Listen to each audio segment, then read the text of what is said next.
of our community engagement chats going forward. For those of you who I have not had the opportunity or pleasure to interact with, my name is Makara Rumley. I'm the founder and CEO, that's Chief Engagement Officer, of Hummingbird Firm. We are a community engagement consulting firm. So we use digital and non-digital communication in order to connect with communities, that's everyday people like you and me, as well as business owners, churches, schools, etc., to really make sure that they are engaging and being involved in projects that impact their quality of life. Quality of life, what does that mean? Where they live, if there are any interruptions in transportation, routes, and they want to be involved in how decisions are made with the projects that they do. I apologize for any noise you may hear in the background. As you know, we are in COVID, and so you don't always get the silence that you need, right? When you are trying to concentrate, do work, and have your Facebook Live calls. But thanks for bearing with me. I'm going to wait just a few minutes before we get into the meat of our talk today because I want more people to have a chance to come in. And I know that they are coming.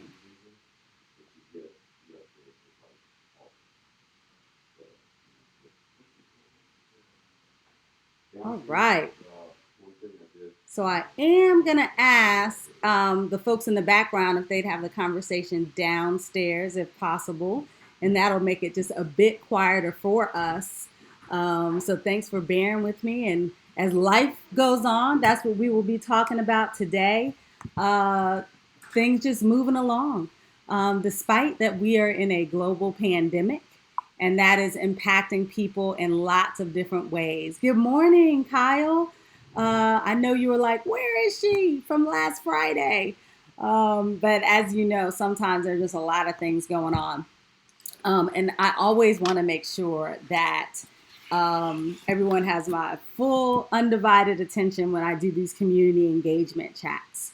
So let's get back right into it. Folks will join us along the way, and hopefully they will comment and share their thoughts about what we'll be discussing today.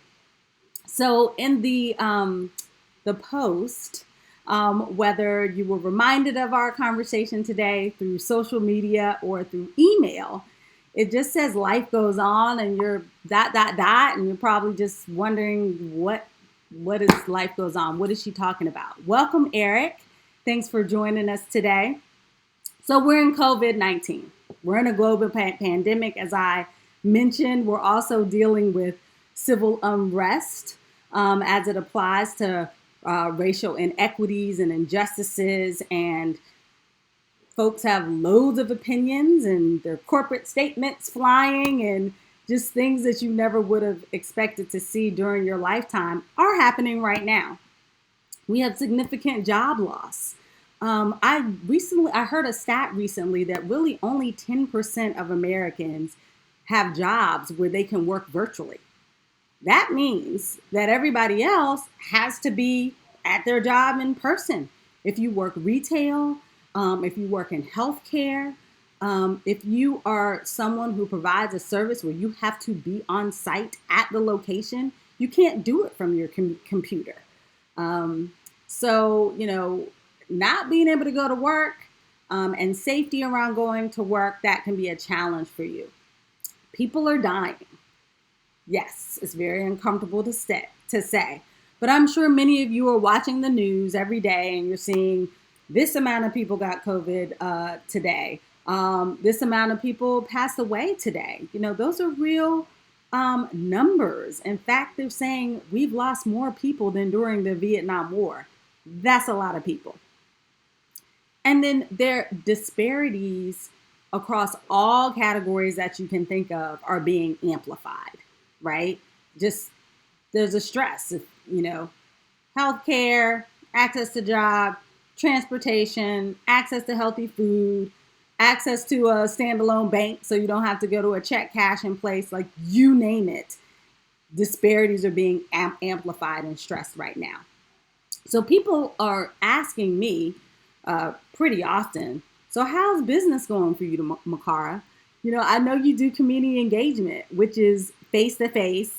You're doing community meetings. You're usually speaking in front of people, taking questions, having conversations, doing a lot of follow-up. The majority of how I delivered our strategy and service offerings was in person. But guess what, guys? Business is going great. I've had to shift platforms to virtual, definitely. I've had to be creative about the approaches that we take. And I know I've talked in detail about that in previous Facebook Lives. But what the question really has me think of, and what I really want to make sure that I share with you today, is this. Dating myself, I don't care about that because I'm not concerned about my age. But for those of you who grew up in the 80s, did you guys ever watch this family sitcom called Corky? It was I just said family sitcom, so it involved a family. But one of the main characters was a child who had Down syndrome. And so it was, the daily stories and the lies. They had the teenage daughter, had the father, the mother, and Corky and his many, challenges and interactions. Actually, it was kind of before its time. But if you remember the theme song, it was like, life goes on. I don't remember lyrics, so don't even try to hold me to remembering the lyrics. But it was life goes on. And for those of you who remember the show, you should remember the tune, right? But that's what's happening with these projects. That's what's happening with these transportation projects, development, environmental cleanup, utility power lines, gas pipelines. They have not stopped their projects because we're in a pandemic. They have not stopped their projects because of, any of the disturbances, any of the things that are happening right now. So either the pivot that has occurred is, we're hiring Hummingbird and we're going to make sure that we can still have meaningful interaction and impact with these communities. We're going to have Hummingbird develop a digital and non-digital strategy. So you're using some, video interaction, some of these platforms that I'm sure all of you are now very aware of, like Zoom or Blue Jeans or Web Connect, Adobe Connect. I think it's WebEx. Adobe Connect. Now Ring Central. I was on a Ring Central meeting just yesterday. So you're using one of those platforms, or you're using good old-fashioned conference calls, one-on-one conversations, using the trusty U.S. mail, and you're mixing non-digital and digital approaches to really reaching and engaging with people. Yes. But for those companies, those projects, those cities, some could also use what we're dealing with now as an excuse not to have the meaningful community engagement that is essential to have a productive project where everyone actually benefits from the project. They're saying, you know what? We can't have these in-person meetings anymore. In their mind, we don't have to deal with drama. We don't have to deal with naysayers. We don't have to deal with questions. We don't have to deal with complaints. We don't have to deal with being held to the carpet. Nobody has to talk about the history of what has been done before or what hasn't been done before. We don't have to deal with any of that. We're about to send out this one email blast. If you saw it, great. If you didn't, great. So there are pros and cons to this approach of life goes on. These projects are going on. We all know that even when we were under quarantine mandates, that construction still continued because construction workers are outside. They can be socially distanced. I don't know the stats around how many construction workers convicted COVID or not. I don't know. But we all know that they did not have the same quarantine rules as the rest of us lay people did. The projects continued to go on. And so it's important as an interested person to make sure that you are actually reading some of these emails that come in. If you know that there was something that started in your neighborhood, but you haven't heard much lately, pick up the phone and call and ask someone about it. Go directly to a website for that project if one actually exists. You know, now is the time for folks who live in communities to be proactive versus passive, waiting for information to come to them, because information may not come to them the way that it needs to be. And so I'm just, grateful for those who have joined me today in this chat. If you have any thoughts about this, life goes on and projects going on, and how well is community engagement really going, please let me know what you think in the chat, and we can talk about it. The other thing, while I'm waiting for your questions to come in, is that the federal government is continuing to move forward.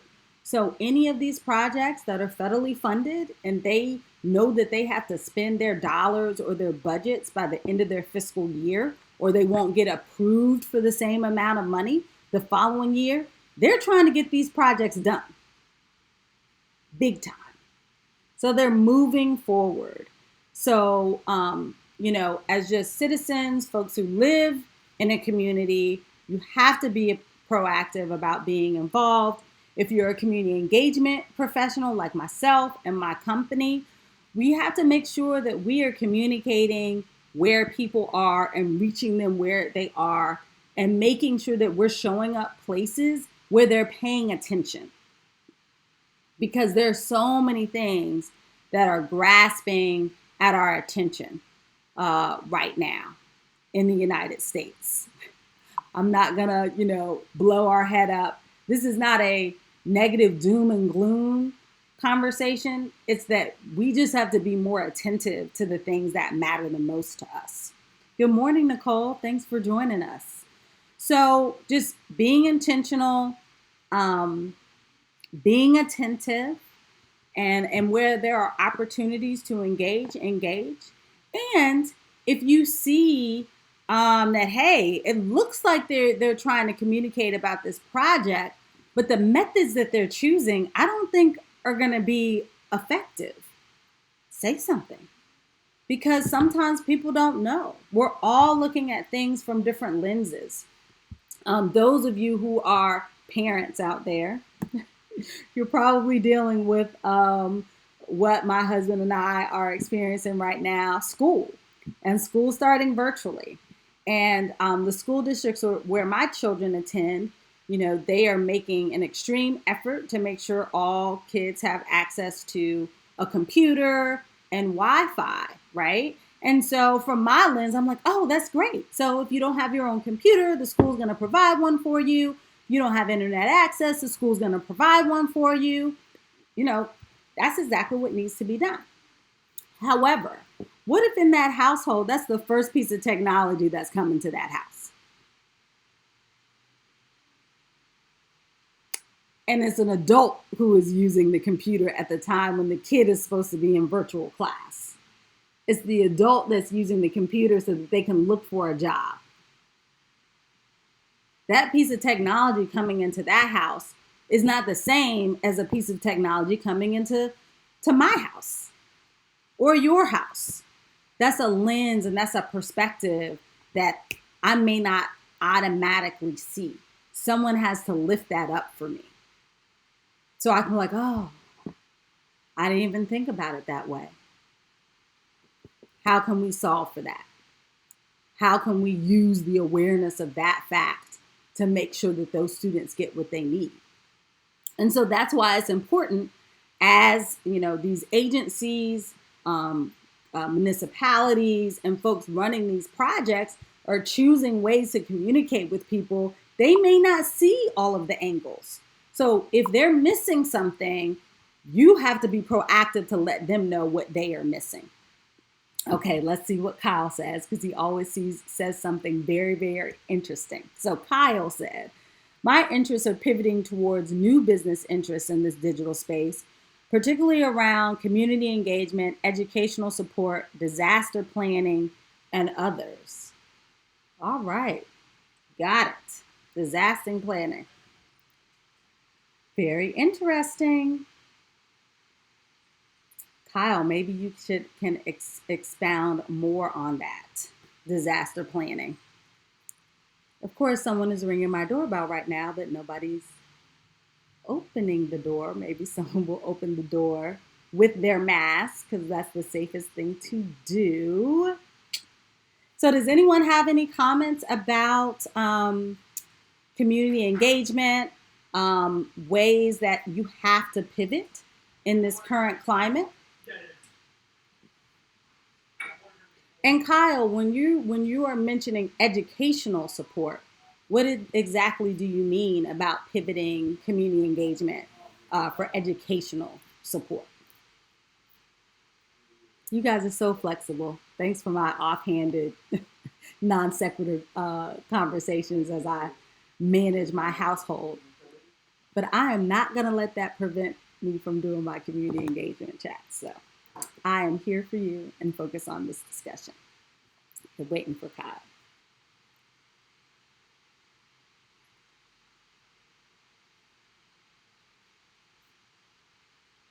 Okay, Nicole. Kyle may or may not have ways to expound on the educational support. Definitely disaster planning. But I'm sure that all of us in all of our respective industries and professions are seeing that lenses, right? The perspectives in which you see things are very important. And you may not have all the angles, and being okay with that and willing to expose yourself so that you can learn. Okay, what did Kyle say? Kyle said that part of his doctoral research delves into the impact of systemic racism on communities of color during post-disaster recovery. And then Eric says, what are your thoughts on Governor Kemp's lawsuit against the city of Atlanta and how our community can pull together to mitigate COVID spread and keep businesses running? Golly, Kyle and Eric, these good questions.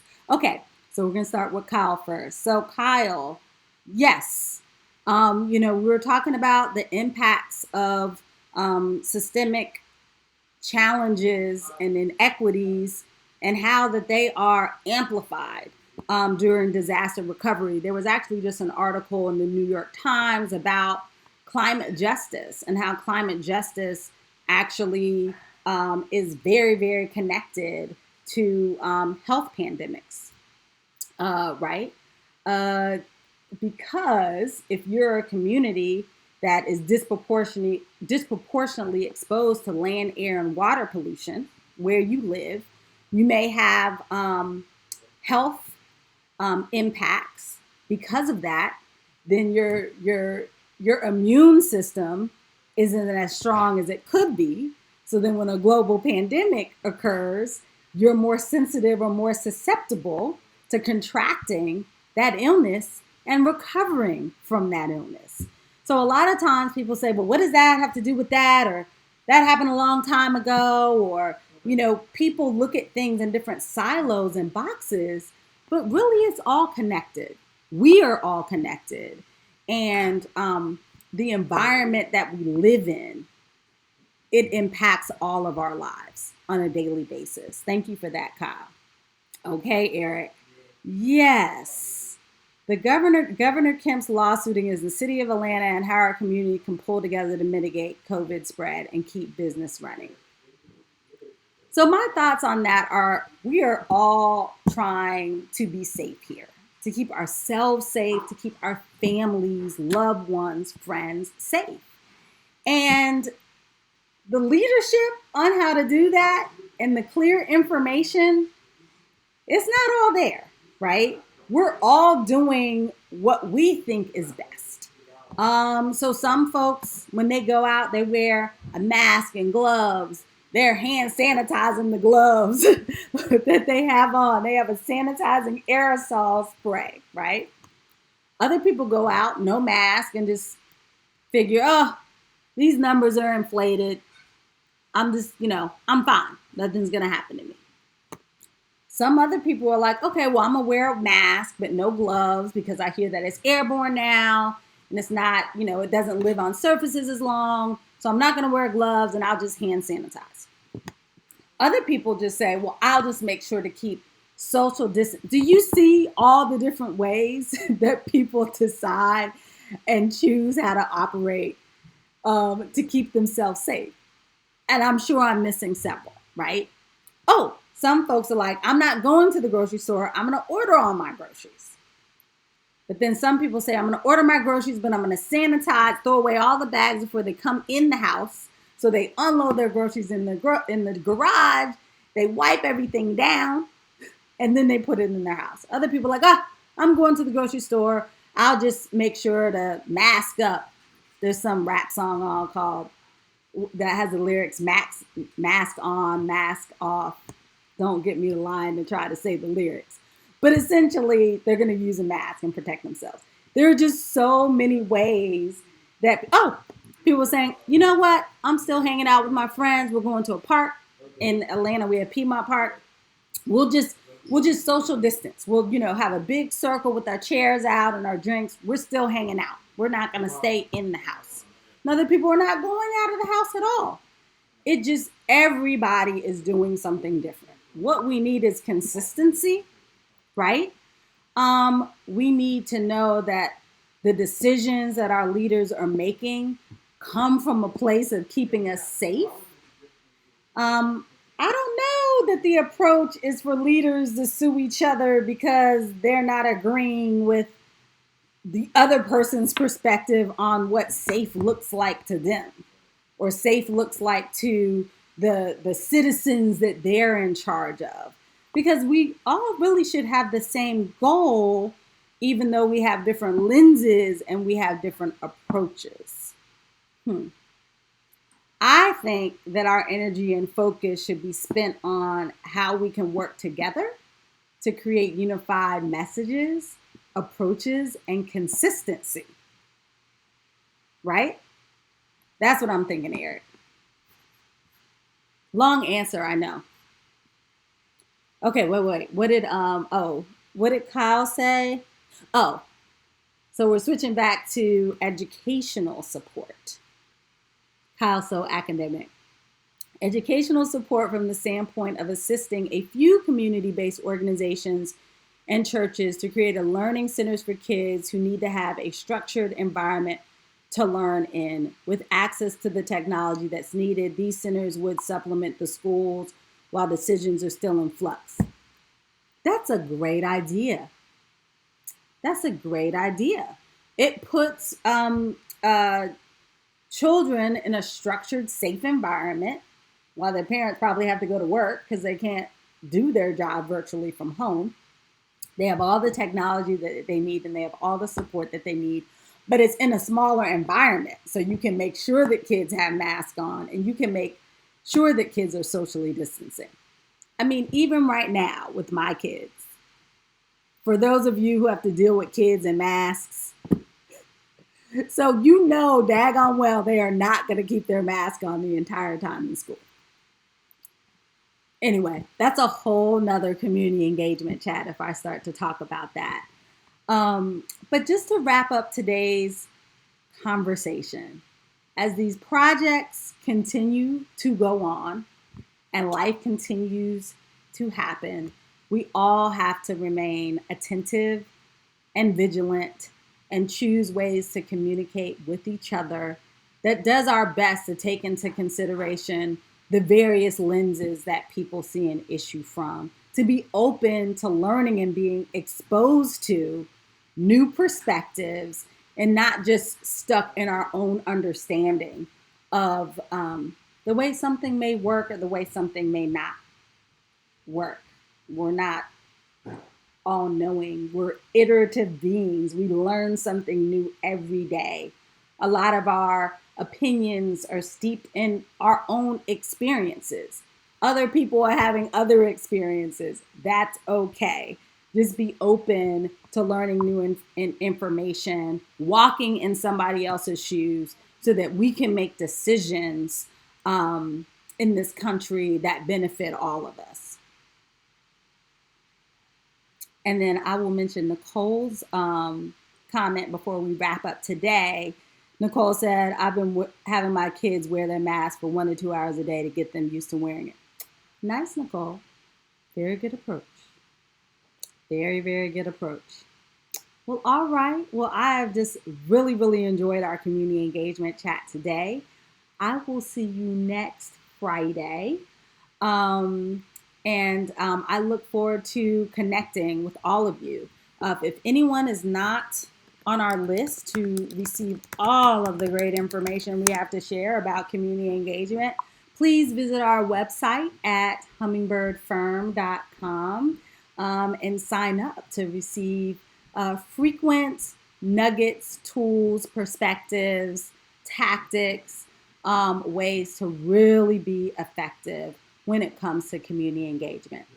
Have a wonderful weekend, everyone. Goodbye.